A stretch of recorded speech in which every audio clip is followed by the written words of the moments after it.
예수 심장을 품은 하나님의 나라를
안녕하십니까. 한득현 장로입니다. 저는 길가의교회 창립 일부터 3년간 교회 재정을 담당하면서 다소 어려움을 겪어야 했습니다. 제가 처음에 길가의 교회를 만난 것은 이 길가의 교회 그 자리가 동아 중고등학교 그 사이클부 연습장이라서 주위가 산만하고 좀 안 좋은 그런 상황이었는데, 교회가 창립되기 전 기도와 찬양으로 정말 뜨겁게 주님의 교회에서 함께 오셔서 정말 하나님 안에서 우리가 참된 평안을 보며 정말 감사하는 그런 시간이었어요. 그런 상황이었는데 어느 날 봤더니 깔끔하게 단장이 되어서 들여다봤더니 교회가 세워졌더라고요. 그래서 너무나 감사하고, 또 교회 주변에 살면서 저를 위해서 이렇게 교회가 세워졌나 그런 감사한 마음이 들 정도로 제가 감사했습니다. 그래서 하루 거짓말 못하면 12번도 더 들락거리는 그런 어린아이들 놀이터와 같은 그런 친밀한 그런 교회가 되었습니다.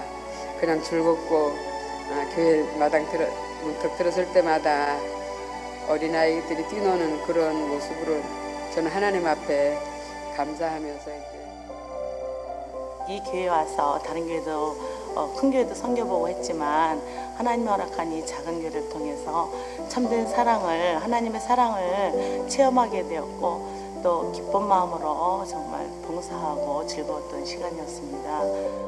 하나님은 우리 교회를 세우셨기에 우리의 어려움을 미리 아시고 한 해 한 해마다 재정을 잘 마무리하게 해주셨습니다. 그 식구가 작을 때는 이제 한 식구 같으니까 또 재미있은 것도 있고 또 서울 사람이고 저는 시골이니까 좀 이렇게 수준이 안 맞는 것도 있지만 맞춰가면서 재미있게 저는 신앙생활을 하게 되었습니다. 이제는 새롭게 도약하는 10년이 되어서 길가의 교회가 더 아름답게 세워지고 은혜와 사랑이 성령이 충만한 그런 아름다운 교회로 더 거듭나고 성도들이 변화될 수 있는 그런 모습 기대해 보면서 정말 하나님 안에서 우리가 참된 하나님의 그 사랑을 이웃에게 전하는 아름다운 길가의 교회가 되었으면 그런 바람입니다. 진짜 자기가 맡은 소명대로 하나님이 주시는 재능에 따라서 최선을 다해서 섬기며 서로 사랑하다 보면 10년 다음에도 우리가 후회 없이 아름답게 하나님이 기뻐하시는 그런 교회로 성장되지 아니할까 싶습니다. 이제는 새로운 사역에 좀 더 치중하는 우리 교회가 되어야 한다고 생각합니다. 우리 모두 열심히 기도하고 노력했으면 좋겠습니다. 하나님께서 이 교회와 함께한 시간이 벌써 10년이 돼가네요. 그동안의 하나님의 손길을 생각하면 감사드릴 뿐입니다.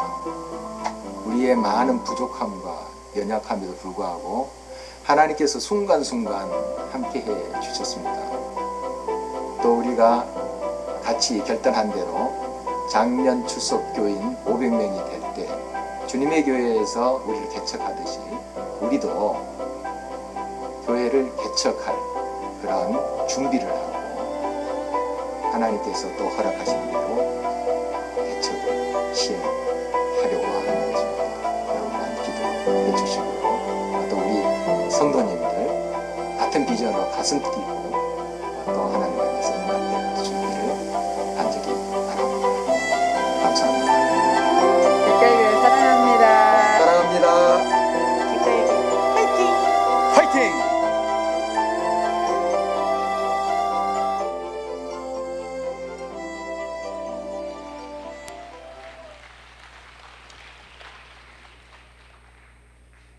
다 함께 일어나셔서 길가의 교회 창립 10주년 기념 예배를 주님 앞에 드리도록 하겠습니다. 감사함으로 그의 문에 들어가며 찬송함으로 그의 궁정에 들어가서 그에게 감사하며 그의 이름을 송축할지어다. 여호와는 선하시니 그의 인자하심이 영원하고 그의 성실하심이 대대에 이르리로다. 아멘.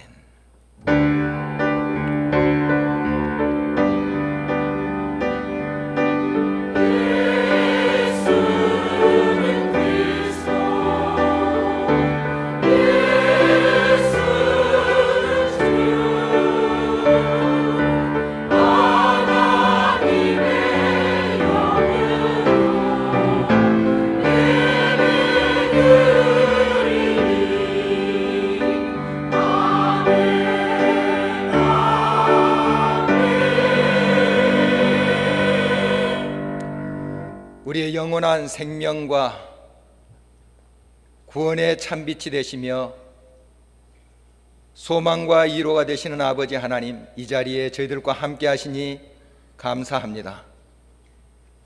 지난 10년을 주님께서 저희들을 눈동자같이 지키시고 여기까지 에벤에셀 되셔서 도움이 되어 주셨음을 감사드립니다.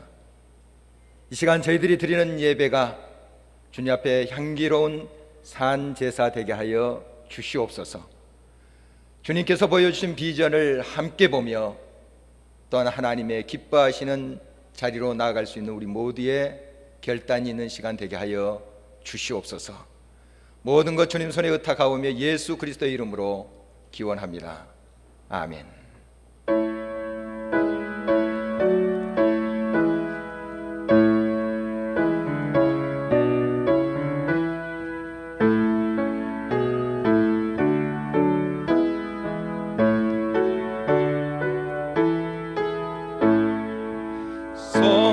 성도여 다 함께 할렐루야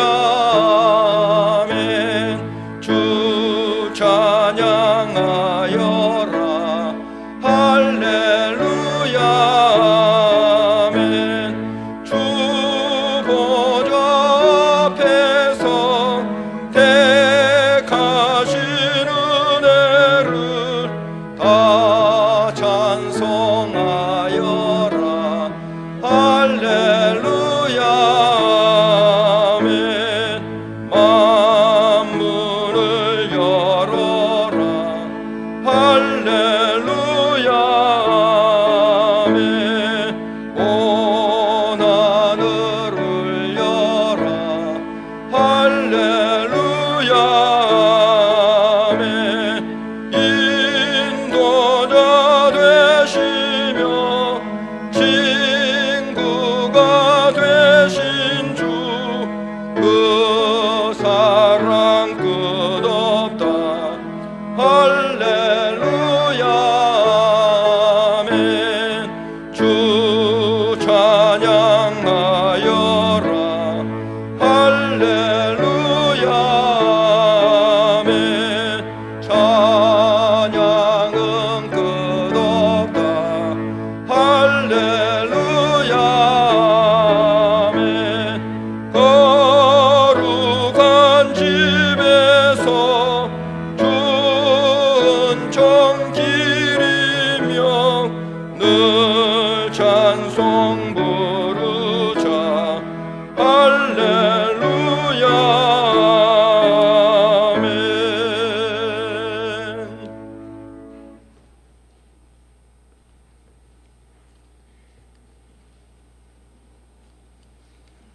기도하시겠습니다.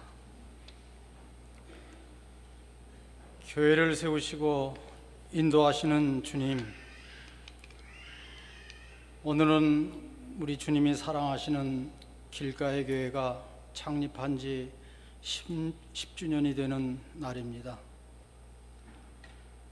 하나님은 뜻이 계셔서 이곳 남양주 땅에 길가의 교회를 세우시고 여기까지 이르게 하심에 영광과 감사를 드립니다.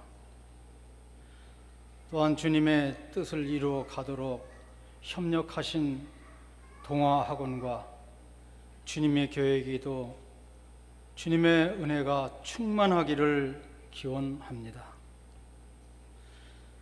특히 창립 초기부터 지금까지 많은 어려움에도 불구하고 교회를 위해 수고하신 당신의 종들을 기억하시고 위로하시며 더욱 교회를 사랑하는 마음을 주시옵소서.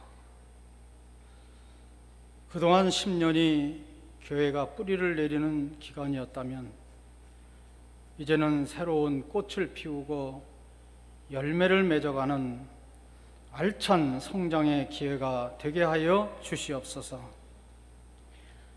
더욱이 길가의 교회가 이 지역의 본이 되는 교회가 되게 하시고 주님의 복음과 사랑을 잘 전하여 주님이 기뻐하시는 교회가 되게 하여 주시옵소서. 혹시 우리 교회가 인간적인 생각이나 욕심으로 나아갔다면 이제는 교회 머리 되신 주님의 말씀에 절대 순종하게 하시옵고 세상의 어떤 유혹에도 흔들리지 않으며 오직 말씀 전도와 사랑 실천으로 세상의 빛과 소금의 역할을 잘 감당하게 하여 주시옵소서. 교회를 사랑하시는 주님, 길가의 교회 온 성도들을 강건하게 하시고 평안하게 하여 주시옵소서. 특히 교회를 이끌어 가시는 담임 목사님과 온 교역자들에게 지혜와 능력을 더하셔서 교회를 잘 섬기게 하여 주시옵소서. 특별히 오늘 이 자리에 초청되신 박원호 목사님과 여러 성도님들, 그리고 이번 행사를 준비한 손길들을 기억하시고 축복하여 주시옵소서. 이 모든 말씀을 우리를 구원하신 예수님의 이름으로 기도드립니다. 아멘.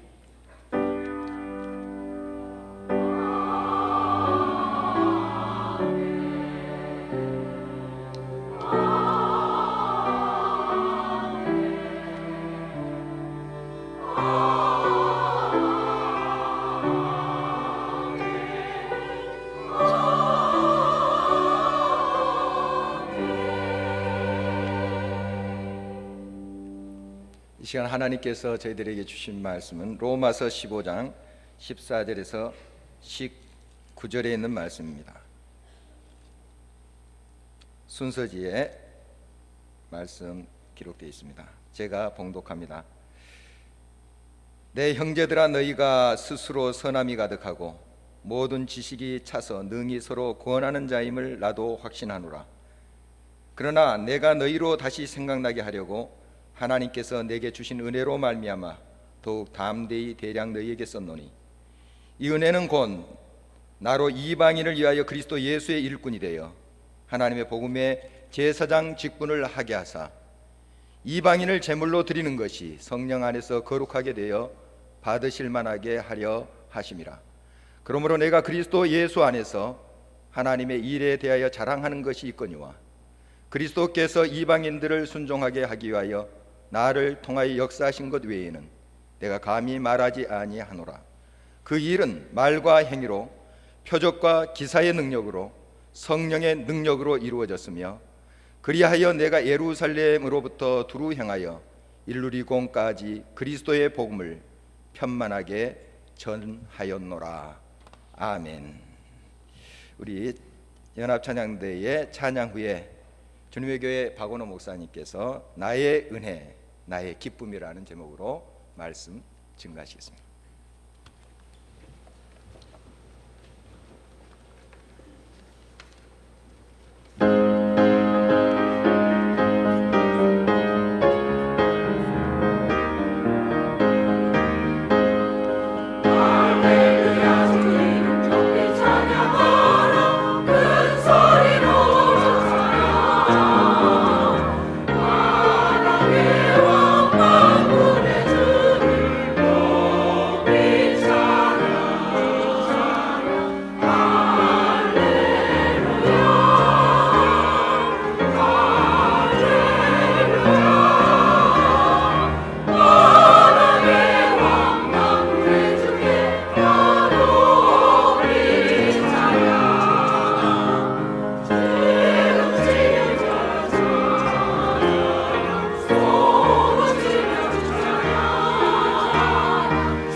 전 교회 올 때마다 늘 감사한 건 특별히 교회가 찬송을 잘하시죠.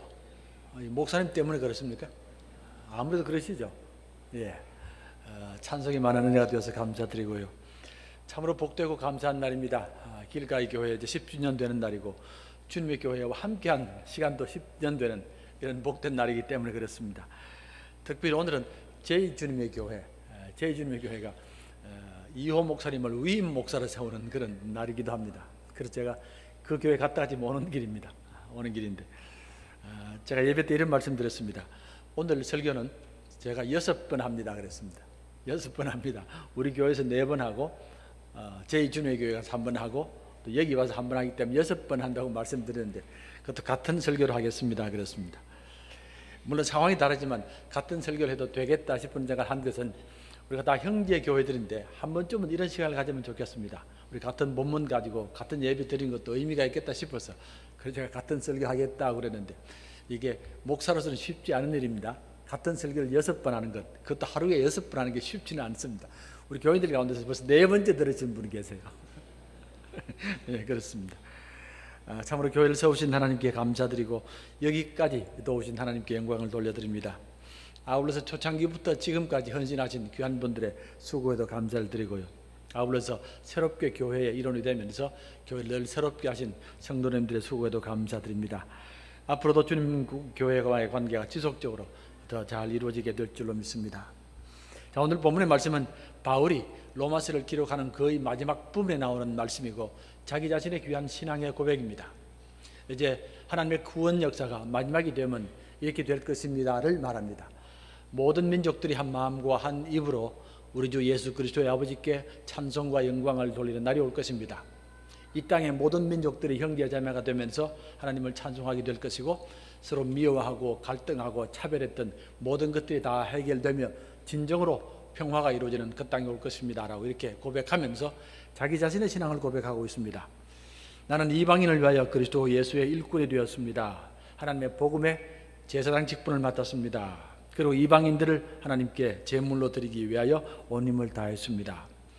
바울 자신의 고백이기도 하고 우리 모든 교회에 주시는 신앙 고백이라고 믿습니다.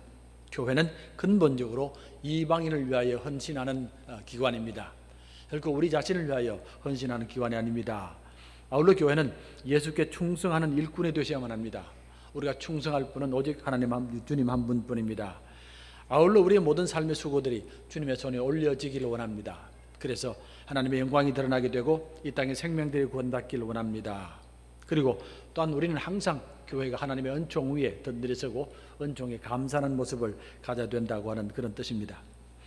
사도 바울은 베드로와 함께 기독교의 가장 위대한 사도입니다. 로마에 있는 베드로 성당에 가면 입구에 2사람의 동상이 서 있습니다.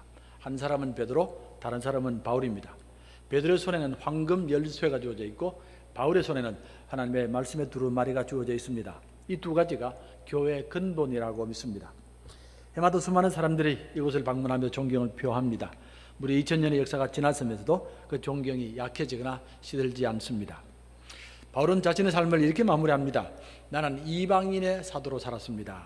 예수의 일꾼이었습니다. 복음의 제사장의 직분을 감당했습니다. 이방인을 하나님께 드리기 위하여 제물로 드리기 위하여 온 힘을 다했습니다. 자, 누구보다도 영광스러운 삶, 존귀한 삶을 사신 분입니다. 세상의 영광이 아니라 하나님 앞에서의 영광을 말합니다. 자, 그러면서 바울은 놀랍게도 우리들에게도 이런 삶을 살아야 한다고 권고합니다. 권고하는 정도가 아니라 마땅히 그래야만 된다고, 당연하다고 그렇게 말합니다. 내가 이런 삶을 산 것은 결국 특정한 성도들만 사는 삶도 아니고 특정한 능력을 가진 사람만이 아닙니다. 예수 믿는 모든 사람들이 살 수 있는 삶입니다. 당연히 우리들도 그런 소망과 삶의 능력을 가져야 합니다. 빌립보서 4장 10절에 보면 빌립보 교인들에게 이렇게 말합니다. 형제들아 너희는 함께 나를 본받으라. 함께 나를 본받으라. 9절에서도 너희는 내게 배우고 받고 듣고 본바를 행하라. 그리하면 평강의 하나님이 너희와 함께 하리라. 어떻게 우리가 감히 사도 바울의 삶을 살 수 있다고 생각이나 하겠습니까? 꿈이라도 꿀 수 있겠습니까? 더구나 목사도 아니고 신부도 아니고 일반 성도로서 어떻게 그런 삶을 살겠습니까? 하지만 바울은 말합니다. 그렇지 않습니다. 결코 그렇지 않습니다. 내가 이렇게 영광의 삶을 산 것은 결코 특별한 사람도 특별한 능력이 있어서도 아닙니다. 단지 예수 믿기 때문입니다. 오히려 저는 여러분들보다 훨씬 악한 삶을 산 사람입니다. 예수 믿기 전에는 예수 믿는 사람을 죽이기 위하여 다메섹으로 갔던 사람입니다. 다메섹에 예수 믿는 사람이 있다는 말을 듣고서는 예루살렘 총회의 허락을 받아서 그들을 죽이러 갔다가 예수를 만났습니다. 그러게 예수 믿기 전에는 참으로 잔인한 사람이었습니다. 우리 종교와 다른 사람들, 종교를 공격하는 사람들을 죽이기 위하여 앞장선 사람입니다. 또한 폐쇄적인 사람입니다. 내 종교만 고집했고 율법의 1.1핵이라도 어긋나면 공격하고 비난했습니다. 이방 사람들과 교류하지 않는 것은 물론이고 이들을 개처럼 취급했습니다. 식탁에서 떨어지는 음식을 주워 먹는 개처럼 취급했습니다. 게다가 더욱더 부끄러운 것은 나는 최고의 학문을 가진 사람입니다. 헬라의 학문도 가졌고 유대 율법도 가졌습니다. 이런 내가 참으로 부끄러운 모습을 가졌습니다.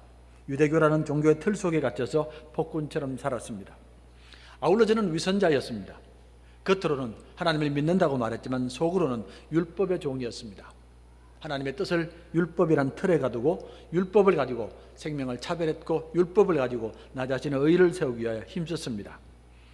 천지를 지으신 하나님, 자신의 형상으로 만드신 사람 하나님, 또한 아브라함을 부르셔서 자녀로 삼으셨던 하나님, 모든 생명을 구원하시는 하나님, 그 하나님을 가장 고통스럽게 만든 이런 사람이었습니다. 이렇게 고백을 합니다. 하지만 다메섹 도상에서 예수를 만나면서 저는 참 하나님을 만났고 그리고 참된 종교를 찾았습니다. 이제 나는 오직 주님만 섬기는 주님의 일꾼입니다. 가장 영광스러운 삶을 산 것도, 존귀한 삶을 산 것도 바로 예수를 믿기 때문입니다. 자, 이렇다면 당연히 여러분들도 같은 삶을 살 수 있고 또한 살아야 한다고 믿습니다. 우리 모두에게도 바울의 소망이 있다라고 믿습니다. 왜냐하면 모든 사람들에게는 선한 영향력을 끼치고자 하는 소망이 있기 때문에 그렇습니다. 내 삶이 선한 삶이 되기 원합니다. 내가 선한 사람이 되기 원합니다. 이런 소망들이 바로 바울이 가지고 있는 소망과 같은 모습입니다. 또한 내 선한 소망이 널리 퍼져가면 좋겠습니다. 내가 아는 사람에게만, 나와 관계 있는 사람에게만 퍼져가는 것 아니고 나와 관계 없는 사람에게까지도 이 선한 영향력이 퍼져가면 좋겠다는 소망을 가지게 됩니다. 자, 바울은 이방인을 위한 사도입니다. 지난 날에는 생각도 못했던 일이고 생각하기조차 부끄러운 일입니다. 왜 유대인이 이방 사람을 위하여 일하겠습니까? 유대인을 위해야 되지 왜 이방 사람을 위하겠습니까? 아닙니다. 이방 사람을 위하는 것이 가장 존귀한 일입니다.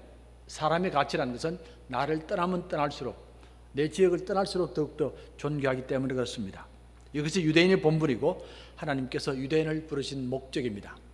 아브라함을 부르면서 복 주시고 이름을 창대케 하신 것은 이 땅의 생명들의 복의 근원 되게 하기 위함이지 그들 자신을 복되게 하기 위함이 아닙니다. 자, 여러분들 어떻게 생각하십니까? 우리 길가의 교회가 무엇을 위하여 존재한다고 생각하십니까? 교회 자체 성장도 중요하겠고 많은 일들이 중요하겠지만 가장 중요한 것은 우리가 처해 있는 지역사회가 잘 되는 것이라고 믿습니다. 교회가 성장한다고 자랑하지 마십시오. 재정이 넉넉하다고 자랑하지 마십시오. 이것들은 하나님 앞에서 자랑할 권리가 아닙니다. 우리가 진정 자랑해야 될 것은 우리가 처해 있는 지역사회가 잘 될 때에 비로소 하나님께 칭찬받을 수 있을 것이라고 믿습니다. 하나님께서 우리를 여기에 세우신 것은 바로 지역사회를 회복하고 이 땅의 생명들, 이방 사람들을 구원하기 위함 때문입니다. 이제 바울은 유대인의 본래 사명을 찾았고 성도의 근본을 찾았고 생명의 가치를 찾았습니다. 자기 민족을 버린 것이 아니라 오히려 자기 민족의 영광을 찾은 것입니다. 주님께서도 떠나실 때에 제자들에게 당부하셨습니다. 너희들은 땅끝까지 가야 된다고, 결코 이 자리에 머물러서는 안 된다고 땅끝까지 가서 하나님의 복음을 전파하는 사명을 맡겨줬습니다.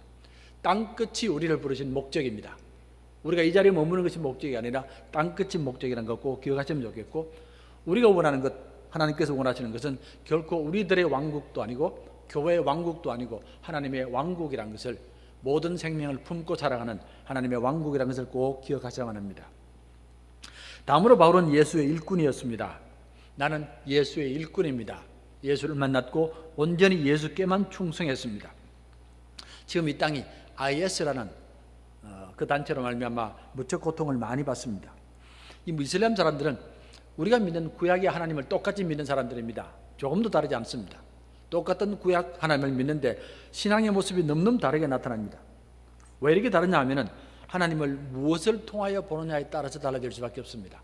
똑같은 하나님이지만 누구를 통하여 보느냐에 따라서 우리의 신앙 모습이 달라집니다. 마호멧을 통하여 하나님을 보게 되면 당연히 우리도 칼을 들 수밖에 없고 우리도 무력을 사용할 수밖에 없습니다.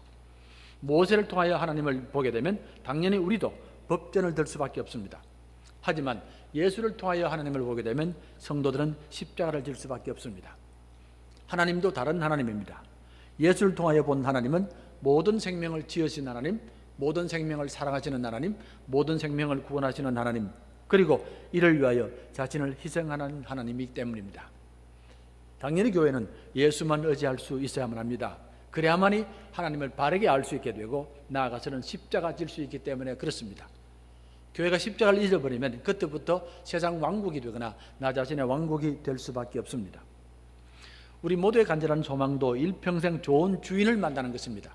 일터에서도 좋은 주인을 만나기 원하고 가정에서도 좋은 주인을 만나고 좋은 주인을 만나는 겁니다. 좋은 주인을 만나야만이 우리 삶이 좋아질 수 있기 때문에 그렇습니다. 이제 바울은 예수님을 만났습니다. 예수님을 만나게 되자 하나님을 새롭게 만나게 되었고 자신을 새롭게 만나며 자신의 삶이 존귀한 삶이 되었다는 말입니다. 이제 우리의 주인 예수는 결코 우리를 종처럼 부리는 이런 주인이 아닙니다. 예수에게 순종할수록 더 자유롭고 더 풍성하고 더 영광스럽고 존귀 있게 됨을 느끼게 됩니다. 바울에게는 오직 예수뿐이었습니다. 그분에게만 충성했습니다. 당연히 교회는 다시금 우리의 충성이 예수만을 위한 것인지 깊이 생각하고 깊이 고백할 수 있어야 한다고 믿습니다. 아울러 바로 말합니다. 나는 제사장 직분을 감당했습니다. 나는 제사장으로서의 사명을 감당했습니다. 그러면 이 말은 많은 사람들에게 의아함을 갖게 하는 말입니다. 어떻게 바울이 제사장이냐고? 바울은 선교사가 아니냐 또는 신학자가 아니냐 그 말입니다. 실제로 그렇습니다. 바울은 선교사입니다. 예수를 만나면서 이방 사람을 위한 선교사로 부름을 받습니다. 선교사가 되어 소아시아로 건너갔고 유럽으로 건너갑니다. 하지만 바울이 자신을 제사장이라고 말한 것은 자신의 모든 선교는 생명을 살리는 일에 헌신했다는 뜻입니다. 나의 모든 선교에는 생명 구원이 중심이었습니다. 교회를 짓기도 했고 군중들 집회도 하고 온 세계를 걸었습니다. 하지만 그 모든 일들은 생명을 구원하기 위한 일이었습니다. 그런 의미에서 제사장이란 말입니다. 죄인들을 찾아갔고 죄인들을 회개케 했고 죄인들을 하나님께로 돌아오게 했다면 당연히 그 사역은 제사장의 사역입니다. 선교란 것은 건물을 짓는 거나 영토를 확장하는 것도 아닙니다. 행사나 또는 사업을 하는 것도 아닙니다. 죄전 생명을 찾아가고 용서하고 화해하고 그리고 구원하는 일입니다. 이것이 교회의 근본이라고 믿습니다. 교회는 생명의 공동체입니다. 생명이 사는 공동체이고 생명이 회복되는 공동체입니다. 이것이 바로 주님께서 우리에게 보여주신 모습입니다.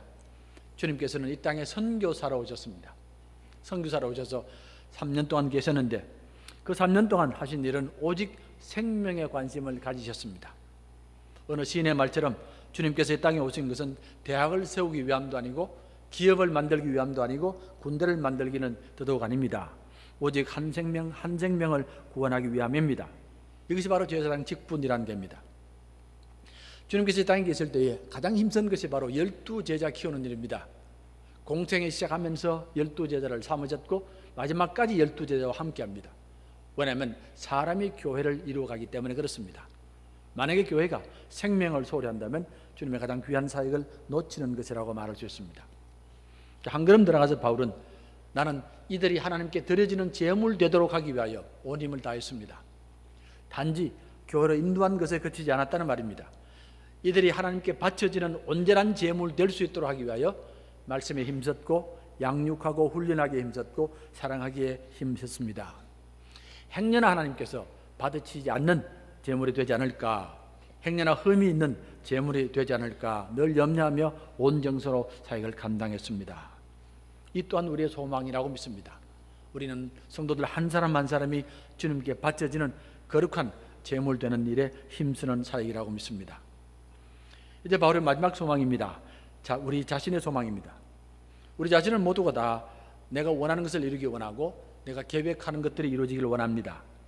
흔히 사람들은 이렇게 질문합니다. 내가 예수 믿는 것도 좋고 교회 나가는 것도 좋은데 한 가지는 나는 뭐냐는 겁니다. 나는 뭐냐? 내가 가진 소망은 어떻게 되고 계획은 어떻게 되고 내가 가진 재능들은 다 어떻게 되느냐고 이렇게 반발하게 됩니다. 이 모든 것들을 다 포기하지 못하겠다는 말입니다.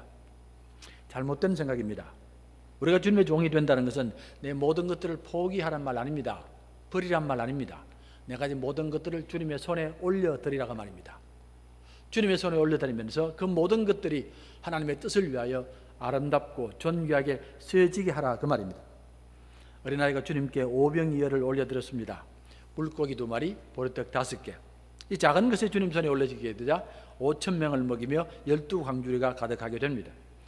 우리가 가진 작은 것들이 주님의 손에 올려지면서 하나님께 영광 돌려드리는 거룩한 역사가 일어나게 되었다는 말입니다. 오늘 본문에 보시면 바울 자신의 고백이 나와 있습니다. 나의 말과 행위로, 표적과 기사의 능력으로 성령의 능력 그랬습니다. 나의 말과 행위가 하나님의 큰 역사를 나타내게 되었고 하나님의 표적을 나타냈습니다. 그런 뜻입니다. 우리는 바울의 글을 대할 때마다 놀랄 수밖에 없습니다. 어떻게 사람이 이런 글을 쓸 수 있느냐는 겁니다. 얼마나 공부를 많이 했으면, 얼마나 뛰어났으면 이런 글을 쓸 수 있냐는 겁니다. 그것도 한두 구절을 말하는 것 아닙니다. 글 전체가 그렇습니다. 어느 한 구절도 함부로 이해되는 게 없고 우리가 쉽게 할 수 있는 게 없습니다. 고린도전서 13장의 사랑의 장이나 히브리서 11장의 믿음장 같은 것은 모두가 다 사랑하는 말이고 너무나 심오한 말입니다. 하지만 이런 모든 것들은 바울의 능력으로 된 것 아니고 하나님의 도우심 가운데서 하나님께 올려드렸기 때문에 가능한 일들입니다. 바울의 학문이 주님께 올려지게 되자 생명을 구하는 글이 나타나게 되고 하나님의 말씀들이 나타나기 시작한 겁니다. 주님께 헌신한다는 말은 바로 하나님께 올려드린다는 것을 의미합니다. 아울러 바울은 자신의 삶도 말합니다. 내 삶은 누구보다도 주님은 닮은 삶입니다. 그래서 성도들에게 여러 번 내 삶을 닮아라 그렇게 말합니다. 성경의 책 가운데서 대표적으로 바울의 서신 중에 빌립보서가 있습니다. 빌립보서는 기쁨의 복음서란 책입니다. 주 안에서 항상 기뻐하라. 내가 다시 말하노니 기뻐하라. 감옥에 갇힌 바울이, 죽음을 앞에 둔 바울이 한 말입니다. 그 감옥 속에서도 기뻐했습니다. 어떤 환경 앞에서도 기뻐할 수 있습니다. 이것이 바울의 삶입니다. 아울러서 무엇에든지 참되며 무엇에든지 경건하며 무엇에든지 옳으며 무엇에든지 정결하며 무엇에든지 사랑할 만하며 무엇에든지 칭찬받을 만하며 그랬습니다. 자기 자신의 삶의 고백입니다. 당연히 예수 믿는 사람들이 따라갈 삶의 모습입니다. 어떻게 이런 삶이 가능하겠습니까? 자신의 삶이 주님 손에 올려졌기 때문에 그렇습니다. 나는 어떤 형편에든지 자족하기를 배웠습니다. 비천에 처할 줄도 알고 풍부에 처할 줄도 알고 모든 배부름, 배고픔, 풍부와 궁핍에도 처할 줄 아는, 자족할 줄 아는 일체의 비결을 배웠습니다. 내게 능력 주시는 자 안에서 내가 모든 것을 할 수 있느니라 그랬습니다. 모든 시간 속에, 공간 속에 하나님의 함께 하심이 있었고 모든 환경 속에 기쁨과 감사함이 있었다는 말입니다. 이제 마지막 바울의 고백입니다. 이 연애는 곧 나로 이방인을 위하여 그리스도 예수의 일꾼이 되어 하나님의 복음의 제사장 직분을 하게 하사. 이런 모든 사역들이 가능했고 이런 놀라운 삶이 가능했던 것은 오직 한 가지 이유 때문입니다. 하나님의 은총입니다. 하나님의 은총입니다. 내가 예수를 만난 것도 하나님의 은총이고 예수의 사명자가 된 것도 하나님의 은총이고 내 삶 전체가 하나님의 은총입니다. 본문에서 바울은 굳게 다짐합니다. 내가 하나님께서 나를 통하여 이루신 역사 외에는 자랑하지 않기로 했다고. 어떤 것도 자랑하지 않겠습니다. 하나님께서 하신 일만 자랑하겠습니다. 다르게 말씀드리면 나 자신은 아무것도 자랑하지 않겠습니다. 내가 한 것이 아무것도 없기 때문에 그렇습니다. 자기를 자랑하는 사람들은 늘 자기를 내세우려고 그러고 자기의 부족함을 알고 있고 열등감을 가지고 있고 남이 알아주지 않기에 속상함이 있습니다. 하지만 하나님의 은혜를 경험하게 되면 자랑이 아무런 의미가 없고 오히려 걸림돌이 될 때가 많습니다. 남이 알아주는 것 아무 소용이 없습니다. 하나님만 알아줘도 감사가 넘치기 때문에 그렇습니다. 만약 여러분들이 오늘 아침에 건강하게 일어나셨다면 여러분은 이 땅의 수천만 사람보다 복된 사람들입니다. 만약 여러분들이 전쟁의 아픔이나 고문의 고통이나 배고픔의 고통이 없다면 여러분은 전 세계 2천만 사람보다도 더 복된 사람들입니다. 여러분이 두려움 없이 또는 죽음의 위협 없이 교회를 나올 수 있다면 여러분들은 이 땅에 30억의 사람보다 더 복된 사람들입니다. 만약 여러분들의 냉장고에 먹을 것이 있고 잠잘 곳이 있고 입을 옷이 있다면 이 땅 전 세계 인구의 75%보다 복된 사람들입니다. 여러분들이 글을 읽을 수 있다면 여러분은 20억 이상의 사람보다 복된 사람들입니다. 하나님 은총이라고 믿습니다. 하나님 은총으로 이런 삶을 살게 된 줄로 믿습니다. 교회는 늘 하나님 은총을 기억하며 은총을 감사하고 은총을 나누는 공동체라고 믿습니다. 어떤 경우도 사람의 공로를 자랑하거나 사람의 사람됨을 드러내는 곳은 아닙니다. 여러분들의 삶은 은혜의 삶입니까? 아니면 자기 자랑의 삶입니까? 여러분의 삶은 하나님께서 이루신 것입니까? 아니면 여러분이 이룬 것입니까? 그리고 여러분의 삶은 사람에게 보이기 위함입니까? 아니면 하나님께 보이기 위함입니까? 우리 모두가 하나님의 자녀가 된 것도 하나님의 은총이고, 교회의 일원이 된 것도 하나님의 은총이고, 날마다 주님을 닮아가는 것도 하나님의 은총이고, 또한 내 삶이 하나님의 나라와 뜻을 위하여 쓰임받는 것도 하나님의 은총이라고 믿습니다. 여러분 모두는 예수의 일꾼입니다. 오직 예수께만 충성하는 분입니다. 그래야만이 참 하나님을 알게 되고 참 신앙을 가지게 되고 참 삶의 모습을 갖기 때문입니다. 우리 모두는 생명을 구원하기 위하여 부름받은 사람들입니다. 생명의 천하보다 귀함을 알고 교회의 근본적 사명은 생명을 위한 것임을 알고 고백하는 사람들입니다. 아울러 우리 모두는 이방 사람을 구원하기 위하여 부름받은 사람들입니다. 교회는 항상 이방 사람들에게 관심을 가져야 되고 이방 사람을 축복하기 위하여 온 힘을 다해야 될 줄로 믿습니다. 다시금 교회가 창립 10년 맞게 된 것 진심으로 축하드리고, 이날까지 인도하신 하나님의 손길에 감사드리고, 앞날도 여기까지 인도하신 하나님의 도움이 함께 하실 줄로 믿습니다. 산하진 목사님, 온 장로님들, 온 성도들 위해 주의 은혜와 평안이 함께 하시기를 간절히 축원합니다. 기도하겠습니다. 감사하신 하나님, 참으로 복되고 거룩한 날 허락해 주심을 감사드립니다. 에베넷을 하나님께서 여기까지 인도하신 10년의 세월이었습니다. 지난 날들 돌아볼 때마다 어느 한 날도 하나님의 도우심이 없었던 날이 없었고 하나님의 손길이 없었던 날이 없음을 깨닫게 됩니다. 연약한 저희들의 손을 붙들어 주셨고 우리의 발걸음을 인도하여 주셨고 우리의 삶을 통하여 하나님의 큰 역사를 이루어 가심을 감사드립니다. 이제 이 교회가 우뚝 서게 됨으로 말미암아 지역사회에 소망과 기쁨 되게 하신 것도 감사를 드립니다. 이 교회가 세워짐으로 말미암아 이 땅에 이루시는 하나님의 의와 평강과 기쁨이 온전히 세워질 수 있게 도와주옵시고 생명들이 기뻐하며 춤추는 역사가 나타날 수 있게 도와주시옵기를 원하옵고 만물이 회복되는 아름다운 은총도 베풀어 주시옵소서. 교회의 머리 되시는 우리 주님 예수 그리스도 이름으로 간절히 기도하옵나이다. 아멘.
은혜로운 오늘 말씀을 주신 박원호 목사님, 교회를 대신해서 감사드립니다. 오늘은 우리 교회가 창립 10주년인데요. 지금 새롭게 창립하는 그런 기분이 저한테 막 이렇게 쏟아져 들어오는 듯합니다. 이게 10주년 기념 행사인지 창립 새롭게 시작하는 건지 제 마음에서는 막 이렇게 혼동이 지금 막 일어나고 있습니다. 우리 주님의 교회 귀한 또 장로님들, 권사님들, 교육자분들 이렇게 이 자리 또 함께 해주셨는데요. 사실은 우리가 주님의 교회에 제가 이제 연락을 어느 장로님께 드렸습니다. 몇 분이나 참석하실까요? 그랬더니 한 20여 분 되지 않을까 이런 말씀이 있으셔서 그러면 우리가 여기다 다른 게 코사지인가요? 이걸 뭐 한 5개만 할까? 10개만 할까? 이렇게 생각을 했는데 아마 이것이 많이 모자란 것 같습니다. 우리 혹시나 우리 장로님들 또 권사님들 이 코사지 못 받으신 거 제가 양해를 구하겠습니다. 참 우리 오늘 이렇게 교회가 얼마나 많은 분들로 하여금 깊은 관심과 또 기대와 이런 사랑을 받는지 이렇게 한 몸으로 이렇게 가득히 이렇게 들어옵니다. 우리 교회가 참 이런 기대 속에서 여기까지 왔고 이런 지지를 받는 동안에 우리가 여기까지 달려왔구나 그런 생각을 하게 되고요. 앞으로 더 이런 귀한 분들의 열화 같은 기도와 이런 지지와 관심 속에서 참 훌륭한 교회, 하나님이 기뻐하시는 교회로 우리가 또 이렇게 달려나가야 되지 않는가 그런 생각을 해보게 되었습니다. 특별히 오늘은 우리가 이제 감사할 분들이 너무 많지요. 특별히 우리 동아학원의 이사장님을 비롯하여 이화로 권사님, 늘 교회에 어려운 일 있을 때마다 우리가 식당이 없어서 야단 났습니다. 그러면 얼른 식당은 하나 이렇게 만들어 주셨고요. 우리가 밑에 소강당에서 예배를 드리면서 조금 예배에 처소에 어려움이 있다 하면 얼른 이렇게 여호수아를 준비해서 우리가 이렇게 좋은 협력해서 이렇게 우리가 오늘께 올 수 있도록 도와주신 것을 진심으로 감사드립니다. 특별히 우리 10년 동안 우리 감사해야 할 분들이 많이 계십니다. 눈물로 이렇게 땀으로 열정으로 수고해 주신 우리 교우분들의 그 수고를 우리 교회를 대신해서 제가 감사의 인사 말씀을 올려드리겠습니다. 오늘 이 시간 또 우리가 그냥 넘어갈 수가 없죠. 우리 주님의 교회 우리 김도목 장로님 나오셔서 한번 우리 축사 한번 부탁드리겠습니다. 끝으로 이 예식이 끝나고요. 식당에 만찬이 준비되어 있습니다. 모두 참여하셔서 유익한 시간 되셨으면 합니다. 감사합니다.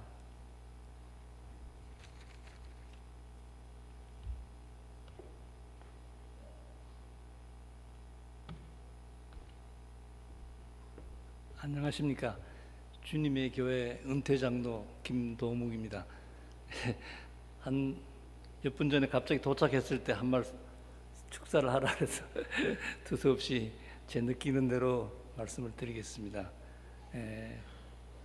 막상 딱 들어오니까 제일 먼저 생각나는 것이 17년 전이 생각납니다. 17년 전에 주님의 교회 10주년 기념 예배 드렸던 그때가 제일 먼저 생각이 났습니다.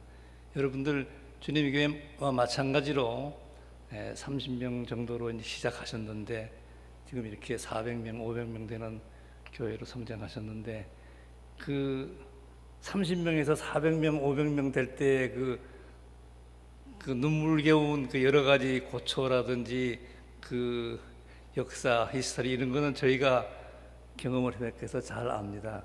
1000명에서 1명보다 30명에서 1명 혹은 100명에서 1명이 얼마나 귀하고 교회 개척이 얼마나 어렵다는 것을 저희가 경험했기 때문에 오늘 이렇게 좋은 중경교회로 튼튼하게 자리 잡게 된 걸 보고 이인우 목사님 그리고 당회원 여러분들, 권사님들, 초창기 교회 여러분들 정말 수고 많이 하셨습니다. 정말 치아를 듭니다.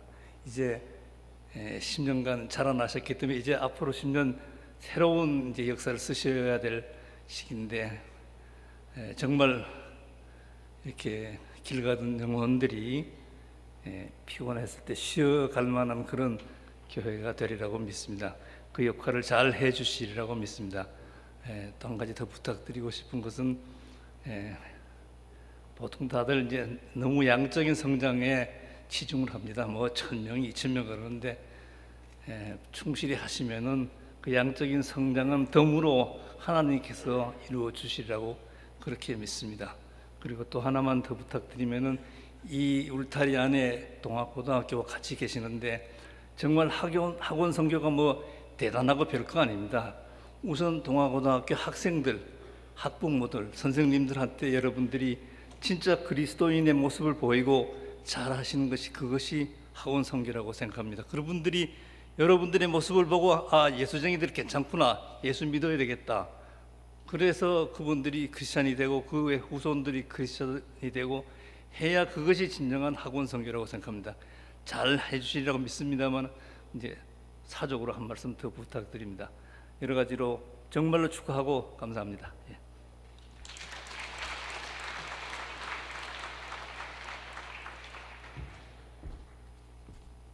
제가 다시 왔습니다.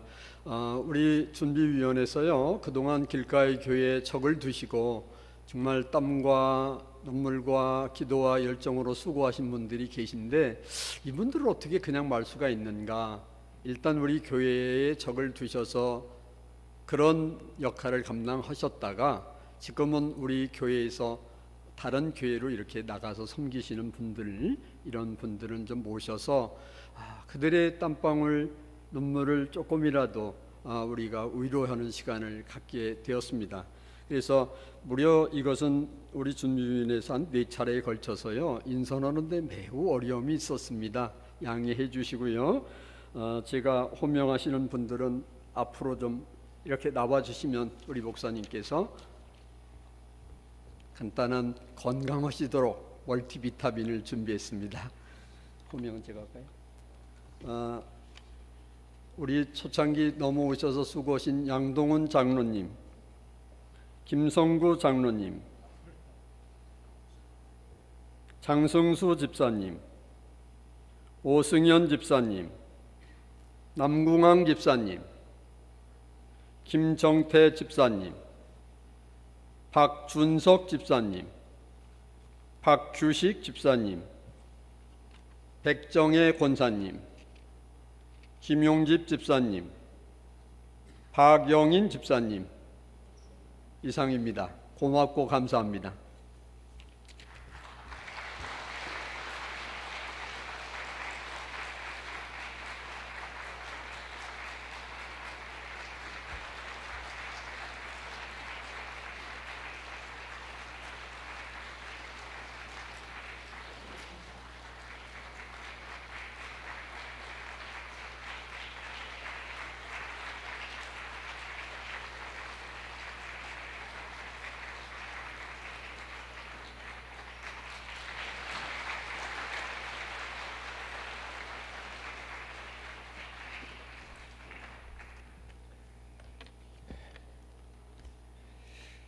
우리 다 함께 일어나셔서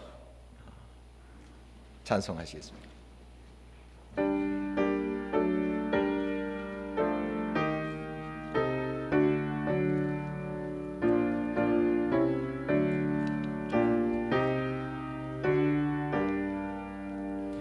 너 하나님께 이끌리어 일평생 주만 바라며 너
주께서 기어가신다.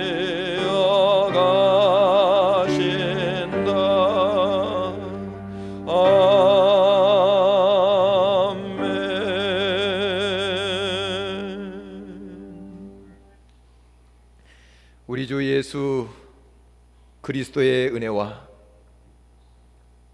아버지 하나님의 크신 사랑과 성령의 교통하시며 함께하시며 역사하심이 하나님께서 보여주신 비전을 향하여 한 걸음 한 걸음 그 땅을 밟기를 원하며 하나님의 영광을 드러내며 하나님의 빛과 소금이 되기를 간절히 소원하는 귀한 당신의 백성들 위해 또 이 지역 사회에 우리 한국교회와 주의 이름으로 모이는 모든 주의 교회들 위해 이 땅과 이 지구촌 위에 이제부터 영원토록 함께 하시기를 간절히 축원하옵나이다.